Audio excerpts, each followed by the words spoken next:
અમદાવાદ શહેરના અતિ મહત્વના ગણાતા આનંદનગર પોલીસ સ્ટેશનમાં પ્રજાની મદદ કરવાને બદલે પોલીસ ઇન્સ્પેક્ટર બીકે ભારાઈ દ્વારા પોલીસ સ્ટેશન ચોક્કસ ગોરખધંધા કરતા લોકો માટે જ ચલાવવામાં આવતું હોવાનો ઘાટ ઊભો થયો છે.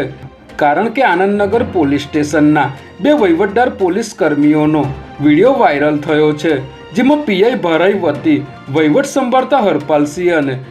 રવિરાજસિંહ સ્વીકારે છે કે 5 થી 7 જેટલા સ્પાના સંચાલકો અમારા પોલીસ સ્ટેશનનો ખર્ચ પૂરો પાડે છે, જેથી પીઆઈ કોઈ કાર્યવાહી ન કરે અને જો ક્રાઇમ બ્રાન્ચ કે અન્ય એજન્સી દરોડો પાડે તો જ કાર્યવાહી થઈ શકે તેમ છે. ત્યારે આ વિડીયો સામે આવ્યા બાદ ઉપરી અધિકારીઓ આ બાબતે શું કાર્યવાહી કરશે તે જોવું રહ્યું. અમદાવાદ પીસીબીની ટીમે શહેરના થલતેજ અને રામોલ વિસ્તારમાંથી વિદેશી દારૂનો મોટો જથ્થો જપ્ત કર્યો છે, જેમાં પીસીબીની ટીમે બાતમીના આધારે થલતેજની ઝાયડસ હોસ્પિટલ રોડ પર આવેલ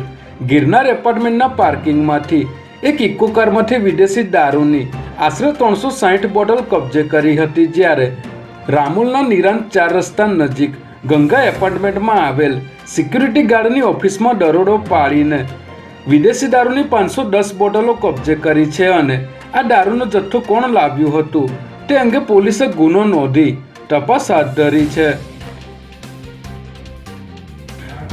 સરકારી નોકરીની તૈયારી કરતા ઉમેદવારો માટે ખુશીના સમાચાર સામે આવ્યા છે, જેમાં ગુજરાત જાહેર સેવા આયોગ દ્વારા વર્ષ 2025માં થનારી ભરતીને લઈને જાહેરાતનો સંભવિત કાર્યક્રમ જાહેર કરવામાં આવ્યો છે. જીપીએસસીએ વિવિધ પોસ્ટ માટે ખાલી પડેલી કુલ અંદાજિત 1751 જગ્યાઓ માટે ભરતી કેલેન્ડર જાહેર કર્યું છે, જેમાં ગુજરાત વહીવટી સેવા ક્લાસ 1, ગુજરાત મુલકી સેવા ક્લાસ 1-2 અને ગુજરાત નગરપાલિકા મુખ્ય અધિકારી સેવા ક્લાસ 2 માટે 100 જગ્યાઓ, નાયબ સેક્શન અધિકારી અને નાયબ મામલતદાર ક્લાસ 3 માટે 160 જગ્યા તેમજ મેડિકલ અને ઇજનેરી સેવાની જગ્યાઓ માટે ભરતી જાહેર કરવામાં આવી છે.